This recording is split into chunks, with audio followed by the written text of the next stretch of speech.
고린도후서 3장 12절부터 마지막 절까지 함께 읽겠습니다. 네, 고린도후서 3장은 우리가 그리스도의 편지다 그 말씀을 하고 있다고 지난주에 우리가 함께 살펴봤었죠. 2장에서는 그리스도의 향기다 그랬고요. 3장에 와서 우리는 그리스도의 편지다. 그리스도의 편지라고 하는 것 생각나시죠? 두 가지 의미라고 했습니다. 첫 번째는 고린도 교회 성도들이 그리스도의 편지다라고 하는 것은 첫 번째는 고린도 교회 안에 유력한 자들의 추천서를 들고 들어왔던 유대인 선지자들, 그 유대인 그 사도들, 거짓 사도들이 추천서를 들이밀었어요. 그런데 사도 바울은 추천서를 이렇게 제시한 적이 없거든요. 그래서 추천서가 왜 없느냐라고 하는 그런 반문 속에서 사도 바울이 추천서가 있는데 그게 바로 여러분이 내 추천서입니다. 여러분이 내 추천서입니다. 그게 그리스도의 편지다. 그래서 3장 2절 보면 너희는 우리의 편지라 그랬죠. 첫 번째는 우리의 편지. 여러분들이, 성도 여러분들이 우리의 추천서입니다. 그런 의미라고 말씀을 드렸습니다.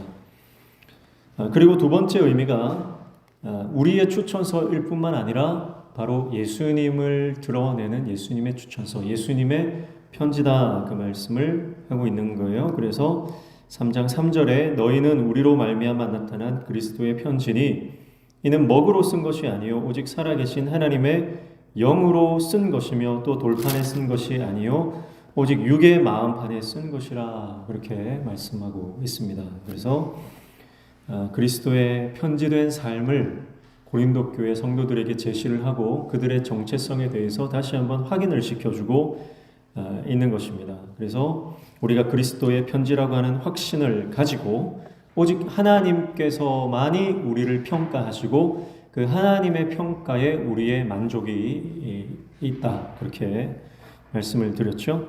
자, 그러면 편지는 내용이 중요합니다. 그렇죠? 그러면 그리스도의 편지인 고린도 교회 성도들, 당시의 초대교회 성도들이 편지라면 그 편지의 내용은 뭡니까? 그것은 율법이 아니라 은혜의 복음이다. 그랬어요. 그래서 그 은혜의 복음이 여러분들의 삶의 내용이 되어야 된다. 그래서 이것은 사람을 정죄하고 죽이는 율법의 조문이 아니라 살리고 생명을 가져다 주는 하나님의 은혜의 복음으로 우리의 삶의 내용이 쓰여져야 된다. 그렇게 말했습니다. 그래서 6절에 보면 그가 또한 우리를 새 언약의 일꾼 되기에 만족하게 하셨으니 그렇게 말씀했습니다. 그래서 새 언약의 일꾼, 그리스도의 편지라고 하는 것이 다른 말로는 새 언약의 일꾼이다. 그래서 여기에서 새 언약이라고 하는 부분이죠. 그래서 이것이 고린도 교회 안에 들어왔던 유대인 거짓 사도들이 말했던 할례를 받아야 된다, 율법을 지켜야 된다, 정결법을 지켜야 된다. 그런 율법 조문이 아니라 우리는 그리스도의 은혜의 복음으로 말미암아 이 새 언약의, 옛 언약이 아니다, 새 언약의 일꾼이 되었다. 그것이 그리스도의 편지의 내용이다. 이렇게 말씀을 드렸습니다. 그러면서 이어진 것이 모세 얼굴에 났던 광채, 그 수건에 대해서 말을 했어요. 그래서 옛 언약, 그것을 감당했던 모세가 그 얼굴에 빛이 났다면 새 언약을 우리가 마음에 품고 살아간다면 당연히 우리도 이 하나님의 영광을 보게 될 것이다. 그런 말을 하고 있었다. 이렇게 우리가 지난 시간에 살펴봤고요. 자, 그럼 오늘 본문에 들어가시면 12절 보시니까 이렇게 말씀합니다. 우리가 이 같은 소망이 있으므로 담대히 말하노니 이렇게 시작하죠. 자, 그러니까 이 같은 소망이 있으므로, 이 소망이 뭐죠? 바로 진리의 복음, 이 새 언약, 은혜의 진리의 복음을 우리의 소망으로 삼았단 말이죠. 그러니까 이 소망이 있는 사람들은 사도 바울이 뭐라고 합니까? 담대히 말할 수 있다. 이렇게 말하는 거죠. 자, 여러분, 우리의 담대함, 우리의 자신감, 우리의 모든 이 자존감의 근원은 바로 이 복음인 줄로 믿습니다. 하나님의 복음, 예수 그리스도의 은혜의 복음이 우리 삶에 자신감이 되고 자존감이 되고 담대함이 되는 거죠. 근자감, 근거 없는 자신감이 아닙니다, 여러분. 우리가 가지고 있는 자신감은, 우리가 가지고 있는 자존감은 이 하나님의 말씀으로부터 임하는 줄로 믿습니다. 그래서 말씀의 뿌리를 내린 사람은 담대한 거예요. 말씀의 사람이 되면 담대합니다. 그러나 이 말씀이 내 안에 없으면 늘 흔들립니다. 바람이 불면 이리저리 흔들리고 요동치는 그 연약한 이 나무처럼 이 뿌리가 얕으면 흔들려서 뽑히는 거죠. 배도 마찬가지입니다. 배도 닻을 단단히 내리면 고정을 시키면 그 배는 흘러가지 않는 것입니다. 그래서 우리가 말씀의 뿌리를 내리고 말씀의 닻을 내릴 때에만 우리는 흔들리지 않는 견고한 신앙이 될 줄로 믿습니다. 그래서 사도 바울이 이 소망이 있기 때문에 담대히 말할 수 있다 그렇게 말씀하면서 13절 보시면 우리는 모세가 이스라엘 자손들에게 장차 없어질 것에 결국을 주목하지 못하게 하려고 수건을 그 얼굴에 쓴 것 같이 아니하노라 그렇게 말씀하고 있죠. 자, 그러니까 빛나는 얼굴을 보지 못하도록 수건으로 가렸다는 것. 자, 여러분 생각해 보십시오. 모세가 십계명을 받고 내려올 때 얼굴에서 빛이 났잖아요. 모세가 대머리라서 빛이 난 게 아니고 모세가 하나님의 영광을 보고 하나님의 그 말씀 십계명을 가지고 내려올 때 하나님의 그 영광 때문에 그 모세 얼굴에서 빛이 났어요. 그런데 여러분 모세가 이제 백성들이 모세의 얼굴을 보고 두려운 거예요. 두려워서 모세가 수건으로 얼굴을 감쌌는데 그러면 모세가 얼굴을 가린 겁니까? 아니면 백성들이 그들의 눈을 가린 겁니까? 어떻게 해석해야 되죠? 모세가 얼굴을 가렸지만 그것이 모세 얼굴의 영광 때문입니까? 아니면 백성들의 죄 때문입니까? 백성들의 죄 때문이에요. 어떤 왕이 가는 길마다 비포장도로를 가기가 싫은 거예요. 발에 흙을 묻히기가 싫은 거예요. 그래서 신하를 시켜서 가는 곳마다 가죽을 깔도록 했습니다. 근데 가는 곳마다 가죽을 들고 다니면서 까는데요. 너무 힘들잖아요. 그래서 신하 중에 한 명이 그 가죽으로 신발을 만들어줬대요. 그러니까 신발을 신고 다니면 흙이 안 묻지 않습니까? 이게 적절한 예가 되는지 모르겠지만 비슷한 거예요. 모세가 얼굴을 가렸지만 그것은 모세 얼굴의 영광 때문이 아니라 백성들 전체에 있는 그 죄악 때문이거든요. 그러니까 모세의 얼굴을 보지 못하는 백성들의 죄악 때문에 영적으로 보면 그 백성들의 그 영적인 눈을 수건으로 가린 것과 같은 겁니다. 그러니까 그런 모든 사람을 가릴 수 없기 때문에 모세 한 사람을 가린 것이잖아요. 그러니까 수건으로 가린 것은 궁극적으로 보면 백성들의 죄를 가린 것이다 이렇게 볼 수가 있어요. 자 보십시오.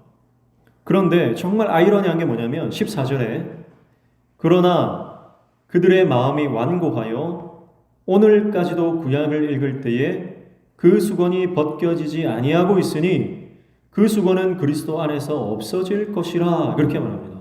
자 여기에서 오늘날까지도 수건이 벗겨지지 않은 사람이 누구라고 말합니까? 여기서 지금 수건이 벗겨지지 않은 사람 누구예요? 모세가 아니라 우리라는 거예요. 그러니까 모세가 수건으로 얼굴을 가렸지만 영적으로 봤을 때는 하나님의 영광을 보지 못하는 그들의 죄악 때문에 백성들이 다 수건으로 가린 거예요. 이 수건이라고 하는 것은 이 가림막입니다. 가림막이라고 보면 되고요.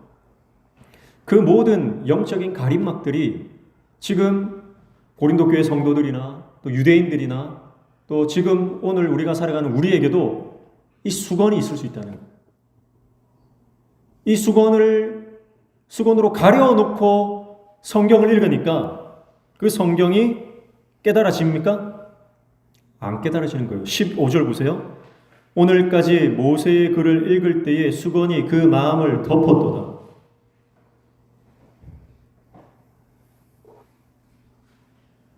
오늘날까지 이 수건이 덮여진 채 신앙생활하는 사람이 있다는 거예요.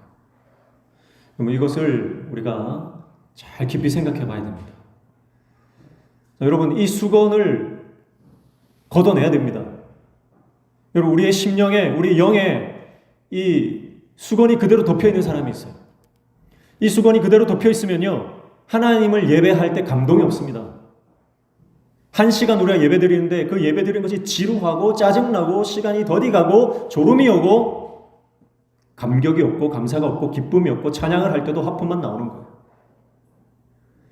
평생을 신앙생활해도 단 한 번에 하나님이 기뻐 받으시는 그 예배, 하나님이 주목하시는 바로 그 예배를 드리지 못하는 인생이 된다는 거예요. 백날 천날 예배 드려도 하나님이 기뻐 받으시는 예배를 드리지 못하면 소용이 없다는 겁니다. 오늘 오전에 장로님이 기도하실 때 그 말씀하셨잖아요.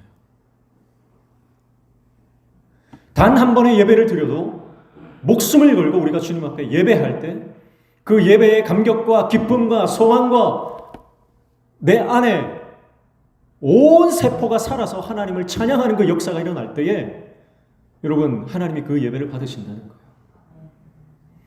내 안에 수건을 그대로 덮어둔 채 하나님 말씀을 보면 깨달아지지 않습니다. 아무리 성경을 백독해도 내 마음에 이 수건을 덮어놓고 보면은 하나님 말씀이 깨달아지지 않아요. 자기 생각으로 해석합니다. 그러니까 성경이 하나님의 말씀으로 들려지는 것이 아니고 자기의 해석이 되는 거죠. 자기에게 유리한 쪽으로 해석하고 내가 좋아하는 말씀만 취사 선택하게 되고 하나님의 말씀이 하나님의 말씀 온전하게 66권 그 1189장의 하나님의 말씀이 온전히 나에게 들어오는 것이 아니고 내가 그냥 좋아하는 말씀들만 수박 거달기식으로 그렇게 형식적인 신앙으로 우리가 빠져서 살아간다는 거예요. 그게 바로 수건을 덮고 신앙생활하는 사람의 특징이라고 하는 겁니다. 여러분, 오늘 이 말씀을 통해서요, 여러분 이 말씀을 보면서 고린도후서 3장 말씀 우리가 많이 보지 않았습니까? 근데 이 말씀을 통해서 정말 내 마음에 수건이 덮여져 있는 건 아닌가라고 하는 이 말씀 안으로 여러분 들어가 보신 적이 있습니까? 오늘 이 말씀 앞에서 정말 내 안에 하나님의 말씀을 바로 보지 못하게 하는 이 수건을 오늘날로 제가 이렇게 바꾸고 싶어요. 안경이라고 바꾸고 싶어요. 렌즈라고 바꾸고 싶어요. 여러분, 우리는요 다 색안경을 끼고요 성경을 봅니다. 전부 안경, 우리 청년들은 렌즈를 많이 끼잖아요. 콘택트 렌즈를 껴가지고요 안경이 불편하니까 렌즈를 끼고 이렇게 많이 보는데 그 렌즈에 뭐가 끼어 있다든지 우리가 안경 렌즈에 색깔이 끼어 있다든지 다른 게 묻어 있으면요 사물이 제대로 보이지 않습니다. 여러분, 우리가 껴야 하는 렌즈는 단 하나입니다. 그건 성령의 렌즈인 줄 믿습니다. 성령의 렌즈를 끼고 성령께서 해석해 주시는 하나님의 말씀을 깨닫지 않으면 우리가 가지고 있는 경험이나 지식이나 우리가 가지고 있는 철학이나 내가 지금까지 배워왔던 지식들이 하나님의 말씀을 왜곡되게 해석하게 한다는 거예요. 왜 이단들이 생깁니까? 그들이 자기 경험과 자기 철학과 자기 생각의 렌즈를 끼고 하나님의 말씀을 보니까 하나님의 말씀이 하나님의 말씀으로 보이지 않고 하나님의 말씀을 자기의 사적인 사사로운 이익을 위해서 하나님의 말씀을 도구로 이용하게 되는 것입니다.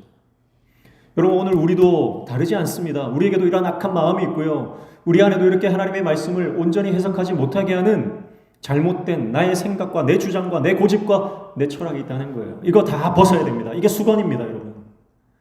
이 수건을 다 벗어야 됩니다. 이 렌즈를 다 벗어버려야 돼요. 이것을 벗지 않고 내가 신앙생활하면요 하나님의 뜻대로 갈 수가 없어요. 하나님이 원하시는 삶으로 살아갈 수가 없습니다.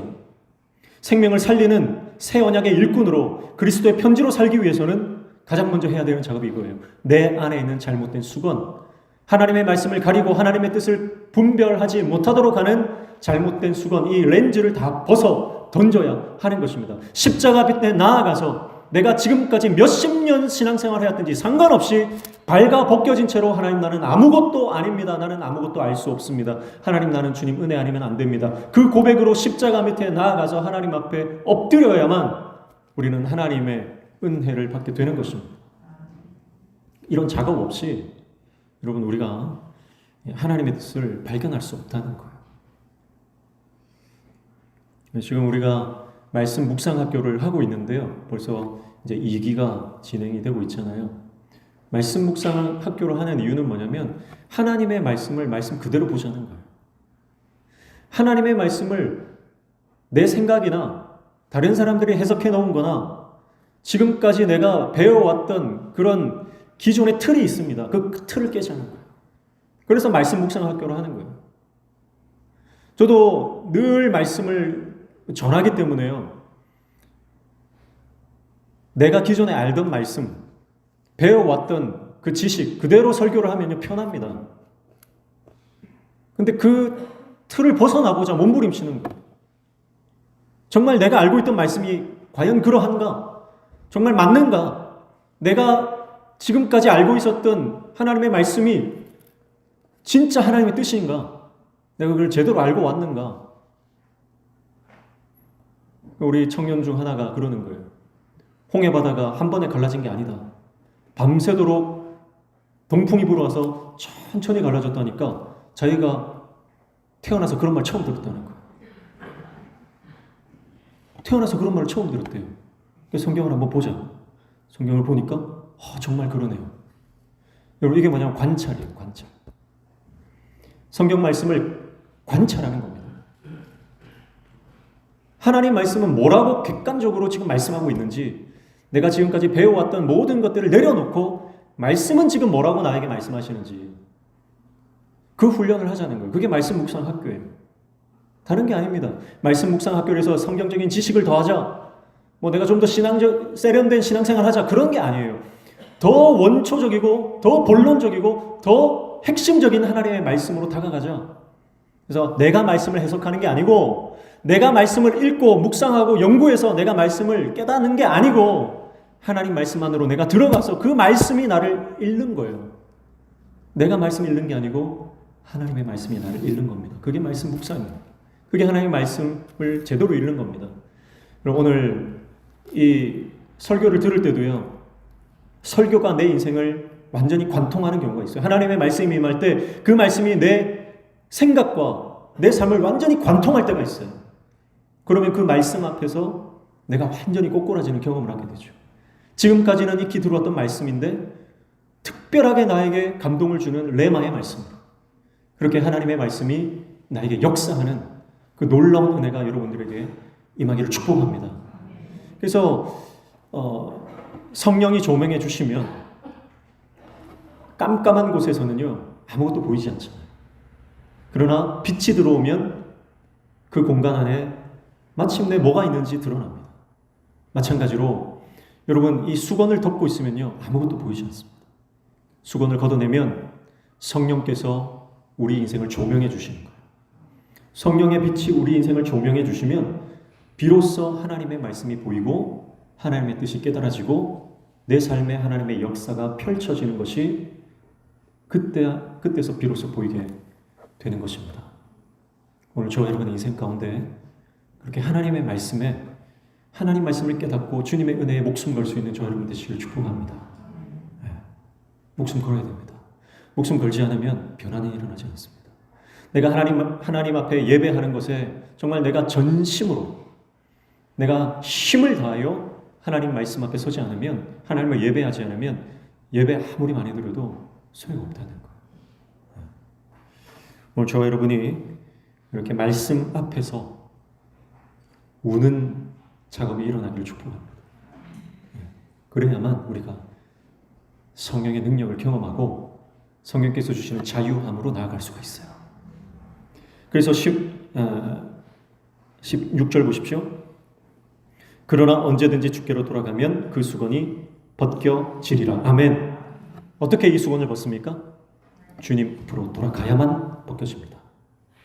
더 많이 공부한다고, 더 많이 훈련한다고, 더 많이 봉사한다고, 더 많이 내가 섬긴다고 여러분 수건이 벗겨지지 않는 거예요. 수건이 벗겨지는 단 한 가지 방법은 바로 십자가 앞으로 나아가는 것입니다. 십자가 앞으로 나아가서 주님의 은혜를 붙잡을 때에만 내 안에 있었던 이 완악한 마음, 완전히 굳어질 대로 굳어져서 딱딱해져 버린 이 마음이 하나님 은혜로만 다시 부드러워지는 거예요. 내 마음이 부드러워져야만, 내 수건이 벗겨져야만 하나님께서 우리 인생 가운데 성령의 역사, 자유케 하시는 성령의 놀라운 능력을 경험하게 되는 것이죠. 그래서 17절 보시면 주는 영이시니 주의 영이 계신 곳에 자유가 있느니라. 아멘. 예. 그래서 주의 영이 계신 곳에 자유함이 있다. 이렇게 말씀하고 있죠. 수건을 벗어내면 주님 앞으로 돌아가서 십자가 앞으로 나아가서 내 안에 있는 완악한 마음들과 모든 이 과거의 망령들이 있어. 이 모든 것들을 십자가 앞에 다 쏟아내고 하나님의 은혜를 구하고 주님의 은혜를 받고 성령의 능력을 경험하면 우리가 더 이상 율법에 매이지 않는 자유함으로 들어가게 됩니다. 이 자유는 어떤 자유입니까? 세 가지로 분류할 수 있겠습니다. 첫 번째는 죄로부터의 자유입니다.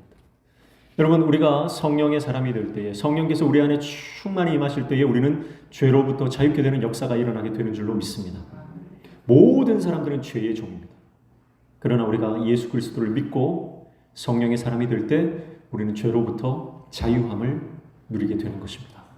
죄를 이기시고 죽음을 이기시고 모든 인간의 절망을 희망으로 바꾸신 그 예수 그리스도의 능력이 우리 안에 역사하여 우리는 더 이상 죄의 종로로 타는 인생이 아니라 바로 의의 종으로, 하나님의 종으로 쓰임받는 놀라운 역사가 일어나게 되는 것이죠. 그래서 여러분, 과거의 죄와 과거의 상처에 더 이상 머물러 있지 마십시오. 성령이 임하시면 우리의 모든 죄와 또 우리의 모든 상처와 아픔을 다 해결해 주시는 줄로 믿습니다. 여러분, 이걸 통과해야 되거든요. 반드시 우리가 이 모든 죄로부터 해방되고 또 과거의 모든 아픔과 상처와 모든 우리 교만의 쓴뿌리로부터 자유케 되는 이 자유를 맛봐야 됩니다. 저는 우리 모든 성도님들이 이 자유를 누리시길 축복합니다. 여전히 내가 신앙생활을 하는데 내가 이 죄를 이기지 못해서 여전히 내가 마음에 눌려서 살아가는 분들이 있습니다. 여전히 눌려서 살아갑니다. 여러분, 그러나 더 이상 이 죄는 우리를 정죄할 능력이 없는 줄로 믿습니다. 주님 안에 자유함이 있습니다. 이 자유를 누리는 저와 여러분 되시길 축복합니다. 죄로부터 첫 번째 자유케 됩니다. 두 번째는 율법으로부터 자유케 되는 것이죠. 그래서 모든 형식과 모든 악한 전통과 모든 잘못된 권위주의와 모든 것들로부터 자유케. 율법으로부터 자유가 있습니다. 근데 여전히 이 율법에 매여 있는 거예요. 고린도 교회 성도들 안에 들어온 이 율법주의자들. 이들은 여전히 율법에 매여서 율법이 가리키고 있는 궁극적인 그 마지막 메시지는 누구십니까? 예수 그리스도 아닙니까? 근데 여전히 예수 그리스도를 발견하지 못하고 율법 조문 그 자체에만 매여 있는 거예요. 그러니까 자유함이 없습니다. 여전히 수많은 갖가지 음식법과 정결법을 지켜야 되고요. 안식법을 지켜야만 구원받는 줄 아는 거예요. 그러나 예수 그리스도만 믿으면 구원받는 이 놀라운 은혜 안으로 들어가는 거죠. 그게 성령이 오실 때 주의 영이 계신 곳에 임하는 놀라운 자유함이죠. 그래서 모든 형식과 모든 악습으로부터 잘못된 모든 시스템으로부터 자유하시기를 축복합니다. 그러니까 사도 바울도 담대한 거예요. 이 은혜의 율법 아래 있기 때문에 담대한 거죠. 세 번째는 세속적인 모든 조건으로부터 자유케 됩니다. 사도 바울은 추천서가 없어요. 그래도 자유합니다. 나 추천서 없다. 그것 때문에 매이지 않아요. 그것 때문에 매이지 않습니다. 많은 사람들이 추천서를 가져와서 들이밀지만 사도 바울은 그 추천서 때문에 매이는 삶을 살지 않는 거예요. 외적인 조건, 많은 사람들의 시선, 환경과 여건, 형편과 처지, 그 모든 상황으로부터 자유케 되는 자유가 있다는 거예요. 오늘 저와 여러분이 이런 모든 외적인 환경과 요건으로부터 자유하는 인생이 되시기를 축복합니다. 돈이 많고 적음이 우리를 구속할 수 없습니다. 내가 건강하든 내가 병을 가지고 있든 주님 안에 있으면 자유합니다. 그게 하나님 주신 자유입니다. 이 자유를 누리시길 축복합니다. 예. 그러나 우리는 이 모든 외적인 조건들이라고 하는 이 것에 얼마나 얽매여서 살아가는지 몰라요. 예. 그래서 우리가 여기로부터 자유를 하지 않으면 진정한 하나님의 자유를 느낄 수 없다. 예. 이것을 명심하고 우리가 날마다 성령 안에서 자유를, 참된 자유를 맛보는 인생 되시기를 축복합니다. 18절에 보니까 우리가 다 수건을 벗은 얼굴로 거울을 보는 것 같이 주의 영광을 보매 그와 같은 형상으로 변화하여 영광에서 영광에 이르니 곧 주의 영으로 말미암음이니라. 이렇게 말씀하죠. 그래서 성령께서 우리를 하나님의 영광 안으로 이끄신다는 거예요. 성령께서 우리를 그분의 영광 안으로 들어가서 그분의 영광을 누리면서 살아가는 인생으로 우리를 변화시키신다. 그 말씀을 합니다. 그래서 우리가 주의 영광을 보매 그랬죠. 주의 영광을 본다는 것. 주님의 영광을 볼 때에 그러니까 결국 우리의 시선이 바뀐다는 거죠. 땅의 영광이 아니라 하나님의 영광을 바라보고 이 땅에 있는 것들이 아니라 하늘에 있는 것들을 바라보며 땅에 속한 자가 아니라 하늘에 속한 자로 우리가 변화되어지는 놀라운 역사가 하나님의 성령이 임할 때에 우리 안에 일어나는 변화다라고 하는 것을 보게 되는 것입니다. 그래서 어디에 목숨 걸어야 될지 아는 거예요. 어디에 목숨을 걸고 어디에 내가 시간을 투자하고 내가 무엇에 나의 정성을 쏟아야 하는지 분명해집니다. 하나님의 영광을 받기 때문에. 그 필리핀 천막교회 보셨지 않습니까? 그 아이들이 그 찜통 더위 속에서 예배를 3시간씩 드린다는 거예요. 예배를 3시간씩 드리면서 그날은 너무 더워가지고 그 선교사님이 15분 예배를 일찍 마치려고 하니까 애들이 이렇게 빨리 예배 마치면 안 된다고. 우리 그 간증 듣지 않았습니까? 저도 예배 빨리 마치고 내려가면 왜 이렇게 설교를 짧게 했냐고. 네. 그런 분들이 지금 한 분 계시거든요. 네. 그런 분들이 많아지시기를 축복합니다. 네. 아멘 안 하시네요. 빨리 마치자는 거죠. 그러니까 우리가 드리는 이 예배가 사실은 시간이 중요한 것이 아니고 정말 내가 전심으로 내 생명을 다해 하나님을 예배하느냐. 그러니까 어디에 내가 나의 시간과 나의 건강과 나의 물질과 내가 가진 모든 것을 내가 어디에 써야 하는지를 하나님의 영광을 경험하고 그 영광을 체험한 사람은 분명히 알게 된다는 하는 것이죠. 사랑하는 성도 여러분, 오늘 우리에게 주어진 모든 시간과 여건과 환경과 나의 건강과 재물까지도 주님의 영광을 위해서 쓸 수 있는 하나님의 종 되시기를 축복합니다. 그래서 오직 예수 안에서만 우리 안에 있는 하나님의 영광을 가리고 하나님의 말씀을 가리는 여전히 율법 가운데 남아있게 하고 여전히 과거의 전통에 머물게 하는 그 수건, 그 가림막이 오직 예수 안에서만 사라진다. 그리고 하나님과의 친밀한 관계로 이끌 수 있다라고 하는 것입니다. 그래서 이 수건이 거쳐져야, 이 장막이 거쳐져야만 우리가 하나님께로 나아갈 수 있어요. 자, 여러분, 그러니까 이것은 영적인 의미에서 하나님께서 예수 그리스도가 십자가에서 달려 돌아가실 때에 성전의 휘장을 찢어 놓으셨던 것처럼 우리 안에도 하나님과 나 사이를 가로막고 있는 작은 휘장이 있다는 거죠. 그것이 수건이다.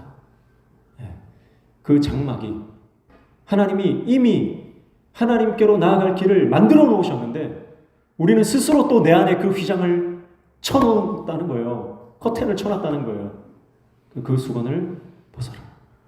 그 수건을 찢어버려라. 그리고 하나님과의 친밀한 교제, 인격적인 관계 안으로 들어가서 그분과 연합하여 예수 동행하는 삶을 살아가라. 그렇게 말씀하고 있는 것입니다. 성령께서 오늘 우리에게 오셔서 우리 안에 있는 모든 하나님께로 나아가는 것을 가로막는 모든 장애를 제거해 주실 줄로 믿습니다.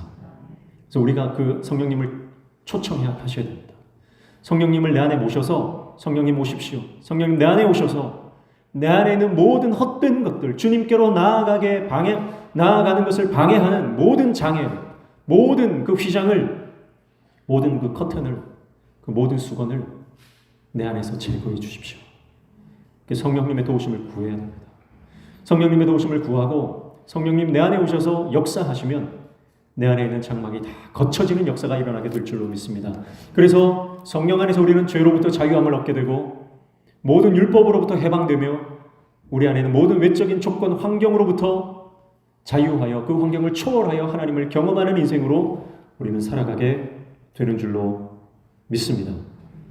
죄로 인한 심판에서 자유케 되고 하나님과 원수된 관계에서 회복되는 놀라운 경험을 우리는 성령 안에서 하게 될 것입니다. 그리고 하나님은 우리를 그 하나님의 영광스러운 미래로 우리를 이끌고 가실 거예요. 그리고 그 하나님과 연합하여 하나님과 동행하는 삶을 살면요, 하나님과 소통하는 삶을 살게 되면 결국은 내 옆에 있는 사람과의 관계도 회복된다는 거예요. 그래서 하나님과의 관계가 회복되면 다른 사람과의 관계도 다 회복될 줄로 믿습니다. 여전히 용서가 안 되는 사람이 있습니다. 여전히 저한테도 그런 사람이 한 명 있거든요. 여전히 용서가 안 돼요. 여전히 생각만 해도 마음이 힘듭니다. 그 친구만 생각하면 마음이 무거운 거예요. 그러나 주님 안에 있으면, 성령이 우리 마음을 만져주시면, 우리가 하나님과의 관계가 회복되면 그 해결되지 않을 것 같은 나의 깊은 상처, 인간적인 관계까지도 하나님은 회복시켜 주시는 줄로 믿습니다. 내 마음의 변화가 일어나니까 회복될 뿐만 아니라 실제적인 관계 회복도 하나님께서 허락해 주실 줄로 믿습니다. 그걸 꿈꾸시고 하나님의 영광스러운 미래로 초청되어 그분과 동행하는 인생이 되시기를 축복합니다. 그래서 감사와 기쁨이 넘치는 삶은 결국은 내 안에 있는 이 수건을 다 벗어 던질 때만 일어나는 거예요.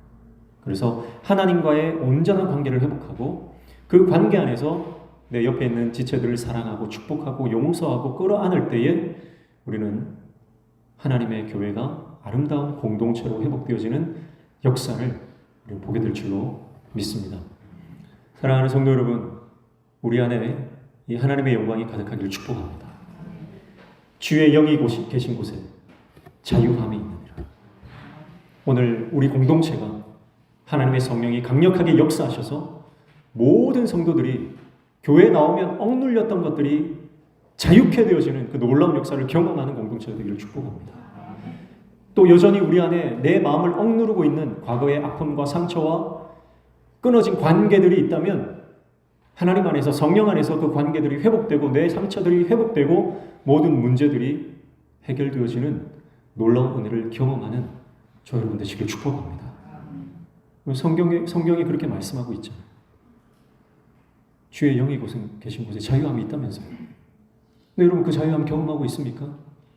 그 자유를 경험하는 저 여러분 되시길 축복합니다. 하나님의 말씀이 문자적으로만 남아있으면 안 돼요. 하나님의 말씀이 정말 실체가 되어서, 사건이 되어서, 역사가 되어 오늘 우리 삶에 그렇게 이 말씀대로 내 인생이 회복되고 변화되어지는 그 놀라운 기적을 경험하는 우리 모든 성도님들 되시기를 주님의 이름으로 축복합니다. 찬양하겠습니다.